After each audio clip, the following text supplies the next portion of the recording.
War injury pension किन सैनिकों को और किस कंडीशन में दी जाती है, साथ ही यह डिसेबिलिटी पेंशन से किस प्रकार भिन्न, किस प्रकार अलग है। पीस और फील्ड में जो डिसेबिलिटी पेंशन होती है किस किस तरीके से अलग है, हम इसके बारे में बात कर लेंगे। पीस और फील्ड की डिसेबिलिटी पेंशन में ये गलती आप भी मत करें। जय हिंद साथियों, मैं Vivek Singh, legal expert from tri services, army, air force और नेवी। वॉर इंजरी पेंशन में भी दो तरीके से पेंशन दी जाती है। एक तो war injury pension in case of invalid out, जब आपको ऐसी इंजरी हो गई और आपको इनवैलिड आउट किया जा रहा है सर्विस से। वह दूसरा है कि जब आप सर्विस में तो रहे वॉर इंजरी होने के बावजूद और नॉर्मली आप फिर रिटायर्ड जाते हैं। तो पहले हम पहली बार की चर्चा कर लेते हैं, वॉर इंजरी पेंशन ऑन इनवैलिडमेंट। तो इसके भी दो एलिमेंट हैं, सर्विस एलिमेंट और दूसरा वॉर इंजरी एलिमेंट। तो जो सर्विस एलिमेंट आपका है, पहले हम बात कर लेते हैं कि किन केसेस में आपके ऊपर वॉर इंजरी पेंशन लागू हो जाती है। तो इसमें सबसे पहला जो है वो है कि जब आपकी सेना का, जिसमें कि आप डिप्लॉय हैं, किसी और दूसरी सेना से एक्चुअल वॉर चल रहा हो। दूसरा कि आप अगर बॉर्डर पे लगे हुए हैं और उस टाइम पर आपकी कोई इंजरी आपको हो जाती है एनिमी इंटरवेंशन के थ्रू। तीसरा आपका है जैसे कि कोई एक्सप्लोजन किसी टेरर एक्टिविटी के द्वारा उसमें आपको डिप्लॉय किया गया है, उन सब में आपको कोई इंजरी हो जाती है, या किसी भी इसी तरह की मिलिट्री एक्सरसाइज के दौरान आपको कोई इंजरी हो जाती है।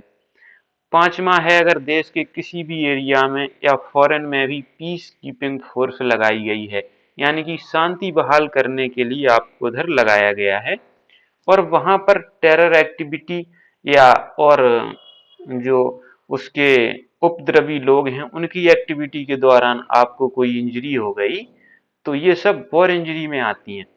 उसके अलावा आपको कोई ऑपरेशनल ड्यूटी दी गई है गवर्नमेंट के द्वारा, कोई ऑपरेशन है, एक्सरसाइज है, तो ये सारी ही चीजें आपकी वॉर इंजरी में आती हैं। एक्सट्रीमिस्ट एक्ट भी कुछ हैं, ये मैं यहाँ पर शो कर रहा हूँ, आप दोबारा से रेफर भी कर सकते हैं अगर कोई छूट जाता है आपको सुनने में या मेरे बोलने में। तो इस तरह की सारी ही चीजें आपकी वॉर इंजरी में आती हैं और इनमें आपको, इन चीजों में आप वॉर इंजरी पेंशन के लिए लागू हो जाते हैं। तो वॉर इंजरी पेंशन एक पहला हम बात कर लेते हैं इनवैलिडमेंट के केस में। तो इनवैलिडमेंट के केस में भी इसके दो एलिमेंट हैं, सर्विस एलिमेंट, दूसरा वॉर इंजरी एलिमेंट।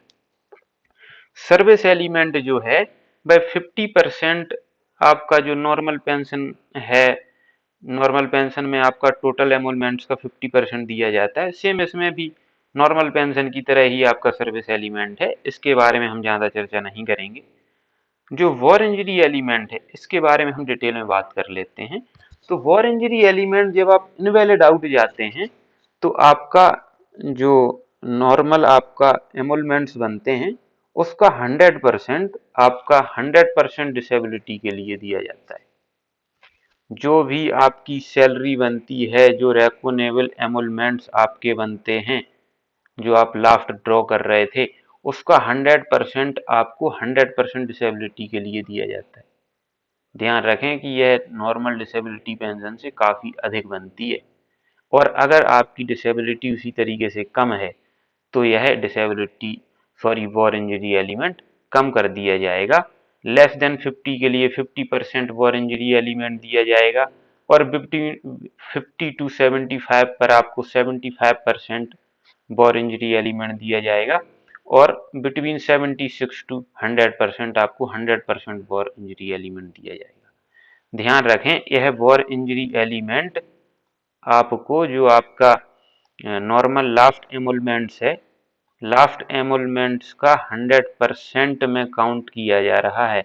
आपकी सैलरी मान के चलो, आप आज के दिन रिटायर्ड जा रहे हैं और आपकी सैलरी जिसमें की है बेसिक पे, मिलिट्री सर्विस पे, एक्स पे अगर आपको लागू है तो वो क्लासिफिकेशन पे और इसके ऊपर डीए, ये टोटल जो बनता है वह आपकी सैलरी होती है।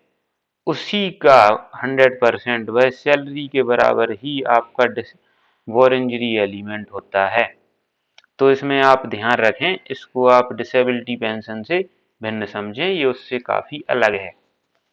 अब हम बात कर लेते हैं कि आपको वॉर इंजरी तो हो गई, लेकिन आपको इनवैलिड आउट नहीं किया गया है, उसके बावजूद भी आपको सर्विस में रखा गया है, क्योंकि वो इंजरी ऐसी बड़ी नहीं थी जिसकी वजह से आपको बाहर किया जाए। तो फिर इसमें आपका जो पेंशन है, इसमें भी आपको पेंशन दी जाती है, डिसेबिलिटी एलिमेंट भी और सर्विस एलिमेंट भी। तो सर्विस एलिमेंट तो उतना ही है, हम बता चुके हैं, उसके बारे में हम बात नहीं करेंगे। हम बात करेंगे डिसेबिलिटी एलिमेंट की। तो डिसेबिलिटी एलिमेंट में पहला तो आप लमसम कंपेंसेशन ले सकते हैं जब आपको वॉर इंजरी, सॉरी मैंने पीछे आपको डिसेबिलिटी एलिमेंट बोल दिया, वॉर इंजरी एलिमेंट। आपको नॉर्मल जब आप डिस्चार्ज जा रहे हैं, आपको सर्विस में रखा गया है इंजरी होने के बावजूद भी, तो इस कंडीशन में आपको दो एलिमेंट दिए जाएंगे, एक तो आपका वॉर इंजरी एलिमेंट और दूसरा आपका सर्विस एलिमेंट। तो सर्विस एलिमेंट तो आपका नॉर्मल सर्विस के बराबर ही है, जितना आपका रिटायर्ड पेंशन बनती है उसके बराबर है। वॉर इंजरी एलिमेंट इस केस में थोड़ा सा अलग हो जाता है। इस केस में वॉर इंजरी एलिमेंट आपको 60% लास्ट एमोलमेंट से जो आप ड्रॉ कर रहे थे, ध्यान रखें ये इनवैलिड पेंशन से भी इनवैलिड आउट जो आपको किया गया था, इनवैलिडमेंट किया गया था वॉर इंजरी के केस में 100% था। जब आपको इसमें इनवैलिड आउट नहीं किया जा रहा वॉर इंजरी में, आप सर्विस में रह रहे हैं, तो ये 60% है। ये डिसेबिलिटी पेंशन से अलग है, ध्यान रखें साथियों, ये डिसेबिलिटी पेंशन से अलग है, ये 60% है 100% डिसेबिलिटी के लिए। और अगर डिसेबिलिटी आपकी कम हो जाती है तो यह उसी प्रकार से रिड्यूस कर दिया जाएगा। ये रिड्यूस करने का टेबल उसी की तरह है सेम, जो कि आपको वॉर इंजरी के केस में था, ये सेम इसी की तरह। लेस देन 50 पर आपको 50% दिया जाता है, और बिटवीन 50 टू 60 75, 76 टू 100 100%।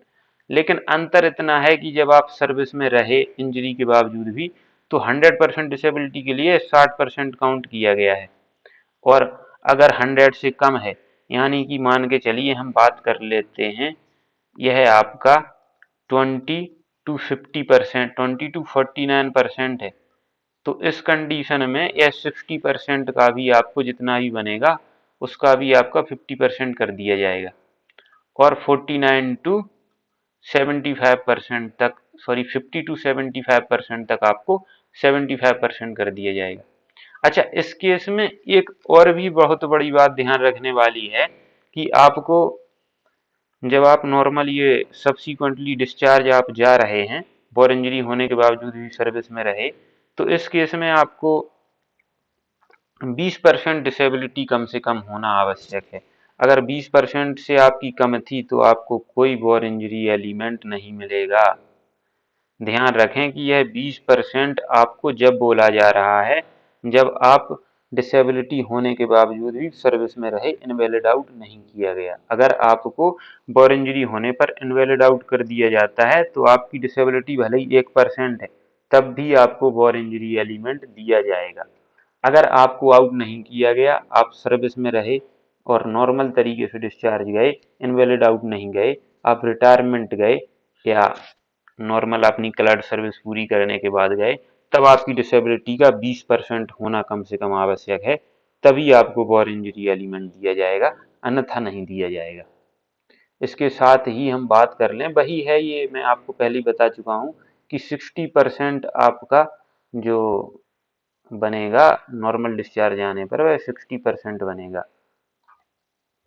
अब हम अगली बात कर लेते हैं, जो हमने आपको बताया था कि पीस और फील्ड की डिसेबिलिटी पेंशन में क्या फर्क है। साथियों, कोई भी डिसेबिलिटी पेंशन पीस या फील्ड की नहीं होती। डिसेबिलिटी पेंशन दो ही होती हैं, एक तो अपना हो गया डिसेबिलिटी पेंशन, दूसरा हो गया अपना वॉर इंजरी पेंशन। पीस और फील्ड से कोई मतलब नहीं है। तो जो आपका बस वॉर इंजरी पेंशन है, वह वॉर इंजरी पेंशन उस डिसेबिलिटी पेंशन से किस प्रकार अलग है, मैं यह आपको इस वीडियो में बता चुका हूँ। फील्ड की आपकी कुछ लोगों को डाउट होता है कि मेरी कैटेगरी फील्ड की नहीं है, मेरी कैटेगरी पीस एरिया की है, तो क्या मुझे डिसेबिलिटी पेंशन नहीं मिलेगी। आपको डिसेबिलिटी पेंशन जरूर मिलेगी, आपकी कैटेगरी चाहे पीस की हो चाहे आपकी कैटेगरी फील्ड एरिया की हो। बस दो प्रकार का जो मैं बता चुका हूँ, एक तो वॉर इंजरी पेंशन, दूसरा डिसेबिलिटी पेंशन। ये दोनों अलग अलग हैं। वॉर इंजरी पेंशन काफी अधिक होती है, डिसेबिलिटी पेंशन थोड़ी कम होती है। और वॉर इंजरी पेंशन भी दो तरीके से जो बताई गई है, इसके ऊपर भी आप लोग ध्यान रखें। जय हिंद साथियों, वीडियो अच्छा लगा हो तो आप लाइक करें, चैनल को सब्सक्राइब करें तथा बेल आइकन प्रेस करें, जिससे कि नए वीडियोज का नोटिफिकेशन आपको मिलता रहे। साथ ही आप हमारे चैनल को दोस्तों के साथ शेयर करें। जय हिंद।